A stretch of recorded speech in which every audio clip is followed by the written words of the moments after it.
എയും കൂടി ഉള്ളു ആ ഒരു മൊഡ്യൂളിനകത്ത് പറയാനായിട്ട്. അപ്പം DNA deoxy റൈബോ nucleic acids, deoxy റൈബോ sugars ഉള്ള ആൾക്കാരെയാണ് നമ്മൾ ഡിയോക്സി റൈബോ ന്യൂക്ലിക് ആസിഡ്സ് എന്ന് പറയുന്നതെന്ന് നമ്മൾ നേരത്തെ പറഞ്ഞു. അതാണ് നമ്മുടെ DNA എന്ന് പറയുന്നത്. Deoxyribonucleic acids are polymer of deoxynucleotides. ഡിയോക്സി റൈബോ ന്യൂക്ലിയോടൈഡ്സിൻ്റെ പോളിമേഴ്സ് ആണ് ഡിയോക്സി റൈബോ ന്യൂക്ലിക് ആസിഡ്സ് എന്ന് പറയുന്നത്. ഇവിടെയും RNA നമ്മൾ പറഞ്ഞ പോലെ ഹൈഡ്രജൻ അയൺ ടൈട്രേഷൻ ചെയ്യുമ്പോഴത്തേക്ക് ഫോസ്ഫേറ്റ് ഡയസ്റ്റർ ലിങ്കേജസ് ഉണ്ടെന്ന് നമുക്ക് മനസ്സിലാക്കാൻ സാധിക്കും. പിന്നെ എന്താണ് hydrolysis of enzyme pancreatic deoxyribonuclease enzyme വെച്ച് ഹൈഡ്രോളൈസ് ചെയ്യുമ്പോൾ അത് എന്തിനാണ് സ്പെസിഫിക്? C3OP ബോണ്ടിനാണ് specific. പിന്നെ സ്പ്ലീൻ ഫോസ്ഫോഡയസ്റ്ററേസ് C5OP ബോണ്ടിനാണ് സ്പെസിഫിക്. അപ്പോൾ നമുക്ക് മനസ്സിലാക്കാൻ സാധിക്കും C3 ആൻഡ് C5 ഫോസ്ഫോഡയസ്റ്റർ ലിങ്കേജസ് ആണ് DNA ഉള്ളതെന്ന് മനസ്സിലാക്കാൻ സാധിക്കും. എന്താണ് DNA-ക്ക് RNA പോലെ തന്നെയുള്ള സിമിലർ സ്ട്രക്ചറാണ് വരുന്നത്. പക്ഷേ ഒറ്റ വ്യത്യാസമേ ഉള്ളൂ. റൈബോസ് എന്ന് പറയുന്ന ഷുഗർ ഡിയോക്സി റൈബോസ് ആകുന്നു. പിന്നെ യുറാസിൽ എന്ന് പറയുന്ന സാധനം തൈമിനായിട്ട് മാറുന്നു. ഓക്കെ, ഇതേ ഉള്ളു DNA RNAയും തമ്മിലുള്ള ഒരു ബിഗ് ഡിഫറൻസ് എന്ന് പറയുന്നത് ഇതാണ്. DNA 2 strands of nucleic acid ചെയിൻസുമായിട്ടാണ് ഉണ്ടാക്കിയിരിക്കുന്നത്. അവർ 2 സ്ട്രാൻഡുകളുടെയും ഇടയ്ക്ക് ഹൈഡ്രജൻ ബോണ്ടുകളുണ്ട്. അത് വെച്ചാണ് അവർ ബേസ് പെയർസുമായിട്ട് പെയർ ചെയ്തിരിക്കുന്നത്. പിന്നെ ബേസസുമായിട്ടാണ് ഹൈഡ്രജൻ ബോണ്ടിങ് അവർ ഉണ്ടാക്കുന്നത്. അപ്പോൾ അഡിനിൻ എന്ന് പറയുന്ന ബേസ് തൈമിനുമായിട്ട് ഹൈഡ്രജൻ ബോണ്ട് ഉണ്ടാക്കും, അല്ലെങ്കിൽ ഗ്വാനിൻ എന്ന് പറയുന്നത് സൈറ്റോസിനുമായിട്ടുണ്ടാക്കും. അതാണ് DNA-യുടെ നമ്മൾ സ്ട്രക്ചർ പറയുമ്പോൾ പറയേണ്ടത്. പിന്നെ ഇതിനകത്ത് ഒന്ന് പറയുന്നത് ചർഗാഫ് റൂൾ എന്ന് പറയുന്ന ഒരു സാധനമുണ്ട്. Watson and Crick model for DNA. അത് നമ്മൾ കുഞ്ഞുനാളെ മുതൽ പഠിക്കുന്ന വാട്സൺ ആൻഡ് ക്രിക്ക് മോഡലും. ഈ വാട്സൺ ആൻഡ് ക്രിക്ക് മോഡൽ ചിലപ്പോൾ ചോദിക്കാറുണ്ട് കേട്ടോ. ചർഗാഫ്സ് റൂൾ എന്താണെന്ന് നമുക്കൊന്ന് പറയാം. ഒരു പർട്ടിക്കുലർ ഓർഗാനിസത്തിന് ബേസ് കോമ്പോസിഷൻ കോൺസ്റ്റൻ്റ് ആയിരിക്കും. എല്ലാ സെൽസിലും ഉള്ള സെമാറ്റിക് എന്ന് പറഞ്ഞാൽ റിപ്രൊഡ്യൂസ് ചെയ്യും. സെമാറ്റിക് സെൽസിലുള്ള ബേസ് കോമ്പോസിഷൻ കോൺസ്റ്റൻ്റ് ആയിരിക്കും. ഓക്കെ, പിന്നെന്ന് പറഞ്ഞാൽ from one organism to another base composition varies and expressed ratio base composition ratio എന്ന് പറയുന്നത് adenine plus thymine by guanine plus cytosine എന്ന് പറയുന്ന രീതിയിലാണ് നമ്മൾ അവരെ എക്സ്പ്രസ് ചെയ്യുന്നത്. ഓക്കെ, ക്ലോസ്ലി റിലേറ്റഡ് ആയിട്ടുള്ള ഓർഗാനിസംസിന് സിമിലർ ബേസ് കോമ്പോസിഷൻ ആയിരിക്കുള്ളൂ. എന്ന് പറഞ്ഞാൽ ഡിസിമെട്രി റേഷ്യോസിൻ്റെ വാല്യൂ ക്ലോസ് ആയിരിക്കും. ജസ്റ്റ് പഠിച്ചു വെച്ചാൽ മതി. പിന്നെ ഒരു പർട്ടിക്കുലർ ഇത് രണ്ടുമാണ് കുറച്ചുകൂടി ഇതെന്ന് പറയുന്നത്. ഒരു പർട്ടിക്കുലർ ഓർഗാനിസത്തിന് എത്ര എമൗണ്ട് അഡിനിൻ ഉണ്ടോ അത്ര എമൗണ്ട് തൈമിൻ കാണും, എത്ര എമൗണ്ട് ഗ്വാനിൻ ഉണ്ടോ അത്ര എമൗണ്ട് സൈറ്റോസിൻ കാണും. അവിടെ നിന്നാണ് ഈ ഒരു റൂൾ, ചർഗാഫ് റൂളിൽ നിന്നാണ് ഈ ഒരു സാധനം വരുന്നത്. അതാണ് നമ്മൾ എപ്പോഴും adenine equal to thymine, guanine equal to cytosine എന്നൊക്കെ പറയുന്നത്. അല്ല അഡിനിൻ തൈമിനുമായിട്ടാണ് പെയർ ചെയ്യുന്നത്, ഗ്വാനിൻ സൈറ്റോസിനുമായിട്ട് പെയർ ചെയ്യുന്നതെന്ന് നമ്മൾ പറയുന്നത്. പിന്നെയെന്ന് പറഞ്ഞാൽ എത്ര എമൗണ്ട് ഓഫ് പ്യൂരിൻ ബേസസ് ഉണ്ടോ അതെന്ന് പറയുന്നത് ടോട്ടൽ എമൗണ്ട് ഓഫ് പിരമിഡൻ ബേസസിന് ഈക്വൽ ആയിരിക്കും. പ്യൂരിൻ ബേസസ് എത്ര എണ്ണം ഉണ്ടോ, കാരണം അഡിനിൻ പ്ലസ് ഗ്വാനിൻ എന്ന് പറയുന്നത് എന്തായിരിക്കും, തൈമിൻ പ്ലസ് സൈറ്റോസിൻ ആയിരിക്കും എന്നാണ് അർത്ഥം. എത്ര എമൗണ്ട് ഓഫ് പ്യൂരിൻ ബേസസ് ഉണ്ടോ അത്രയും എമൗണ്ട് ഓഫ് പിരമിഡൻ ബേസസ് ഉണ്ടായിരിക്കും. അതാണ് അത് പറയാൻ ഉദ്ദേശിക്കുന്നത്.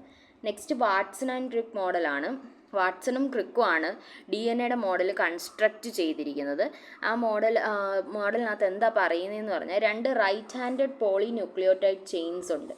അവർ കോംപ്ലിമെൻ്ററി ആണ്. എന്ന് പറഞ്ഞാൽ എന്താണ്, ഇപ്പോൾ അഡിനിനാണ് ഒരു സ്ട്രാൻഡിനെങ്കിൽ അപ്പുറത്തെ സ്ട്രാൻഡിൽ തൈമിനുമായിട്ടായിരിക്കും ബോണ്ട് ചെയ്തത്. അങ്ങനെ കോംപ്ലിമെൻ്ററി ആണ് അവർ തമ്മിൽ. പിന്നെ ഡബിൾ ഹെലിക്സ് ആണ് കോയിൽ ചെയ്ത് ഫോം ചെയ്യുന്നത്. ഒരു കോമൺ ആക്സിസ് ഉണ്ടായിരിക്കും അവർക്ക്. പിന്നെന്താണ്, ബട്ട് ഹെഡിങ് ഇൻ ഓപ്പോസിറ്റ് ഡയറക്ഷനിലോട്ടായിരിക്കും ഹെഡ് ചെയ്തിരിക്കുന്നത്. കണ്ടോ,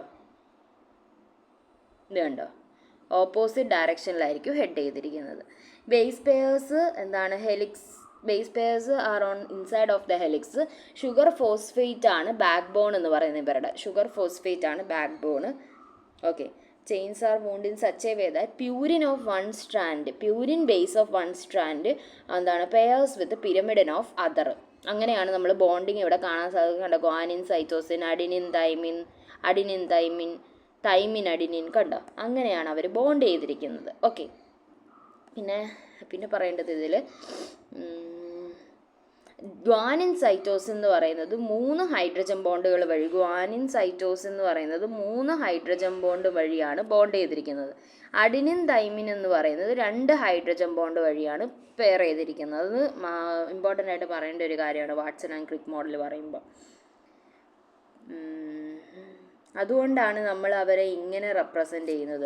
കണ്ടോ, അഡിനിൻ തൈമിൻ, തൈമിൻ അഡിനിനൊക്കെ 2 ബോണ്ടും, ഗ്വാനിൻ സൈറ്റോസിൻ ഗ്വാനിനൊക്കെ 3 ബോണ്ട് വെച്ച് നമ്മൾ റെപ്രസെൻ്റ് ചെയ്യുന്നത്. കാരണം അവർ 3 ഹൈഡ്രജൻ ബോണ്ടിങ് ആണ് അവിടെ വരുന്നത്.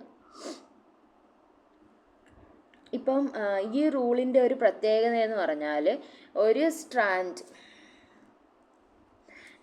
ഈ ഒരു സ്ട്രാൻഡിലെ ആൾക്കാരെ അറിയാമെങ്കിൽ നമുക്ക് അടുത്ത സ്ട്രാൻഡിലെ ആൾക്കാരെ കണ്ടുപിടിക്കാനായിട്ട് സാധിക്കും. കാരണം എന്താണ്? അവർ കോംപ്ലിമെൻ്ററി ആണ്.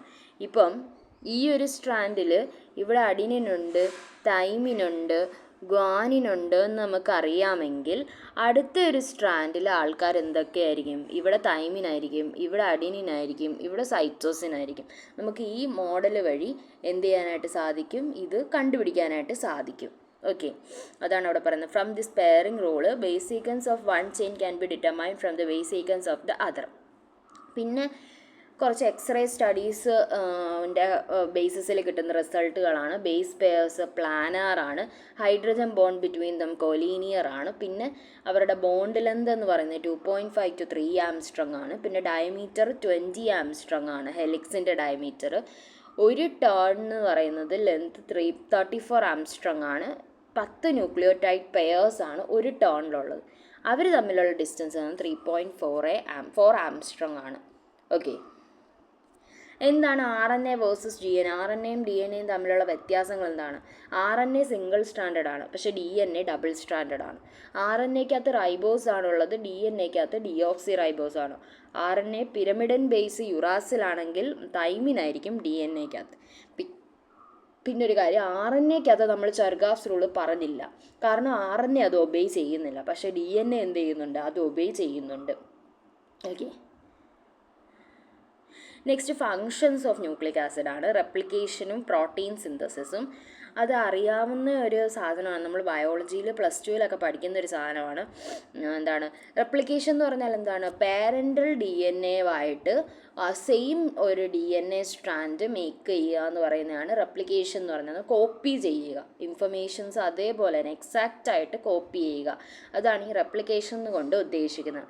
പ്രോട്ടീൻ സിന്തസിസ് എന്ന് പറഞ്ഞാൽ നമുക്ക് കിട്ടുന്ന കോഡോൺസിനെ എന്ത് ചെയ്യും? നേരത്തെ നമ്മൾ RNAയുടെ mRNA tRNA ഒക്കെ പറഞ്ഞില്ലേ, അതുപോലെ പ്രോട്ടീൻസിനെ ട്രാൻസ്ലേറ്റ് ചെയ്ത് സിന്തസൈസ് ചെയ്തെടുക്കുകയാണ് പ്രോട്ടീൻ സിന്തസിസ് എന്ന് പറയുന്നത്. അതിനകത്ത് തന്നെ 2 പ്രോസസ്സസ് ആണുള്ളത്, ട്രാൻസ്ലേഷനും ട്രാൻസ്ക്രിപ്ഷനും. ട്രാൻസ്ലേഷൻ എന്ന് പറഞ്ഞാൽ എന്താണ്?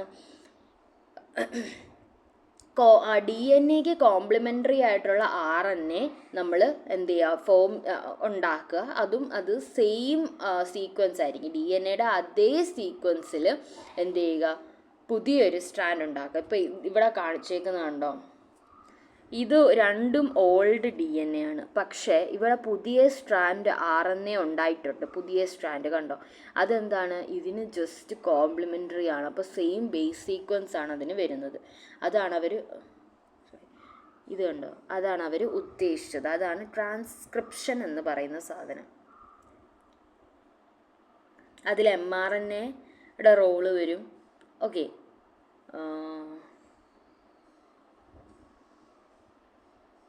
പിന്നെ ട്രാൻസ്ലേഷൻ എന്ന് പറഞ്ഞാൽ പ്രോട്ടീൻ സിന്തസിസ് ആണ്.